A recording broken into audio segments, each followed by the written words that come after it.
Just days after declaring he's running for president, Democrat Martin O'Malley is trying to woo the Latino vote. Thanks for staying with us for 11 News at 6. Today he addressed the U.S. Hispanic Chamber of Commerce meeting at the museum in Washington, D.C. 11 News I-Team reporter David Collins is live at the museum in D.C. tonight. David. This was O'Malley's first public engagement since announcing. Now, he was wooing the Latino vote by framing it around issues such as the economy and national security.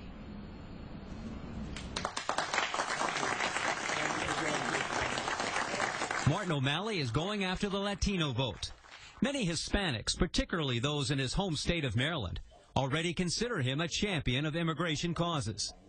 The U.S. Hispanic Chamber of Commerce invited O'Malley to a question-and-answer forum. The group wants to see how he contrasts himself with his Democratic primary opponents. I think we need to speak to immigration reform as a national economic priority, as a national security priority. Immigration is an issue where O'Malley may be able to distinguish himself. We need to realize that our economy is not money. Our economy is people. And we need to put wage policies at the center, which means raising the minimum wage, overtime pay for overtime work. We need to make it easier rather than harder for people to bargain collectively. As governor, he pushed the DREAM Act through the General Assembly. It conditionally extends in-state college tuition breaks to undocumented immigrants.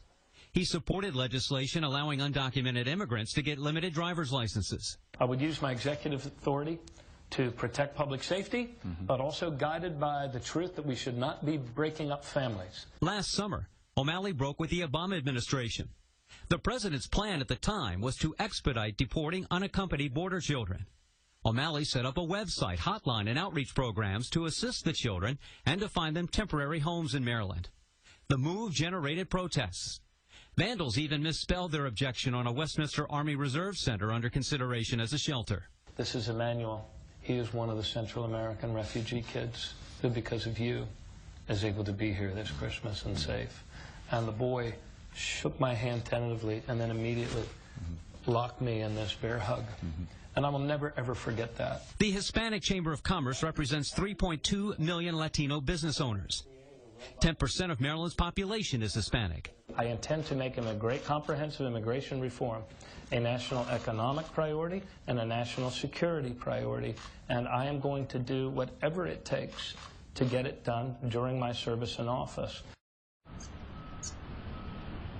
O'Malley is very serious about getting the Latino vote. He recently hired President Obama's Hispanic media director for a grassroots campaign. Reporting live from the museum in Washington, David Collins, WBAL TV 11.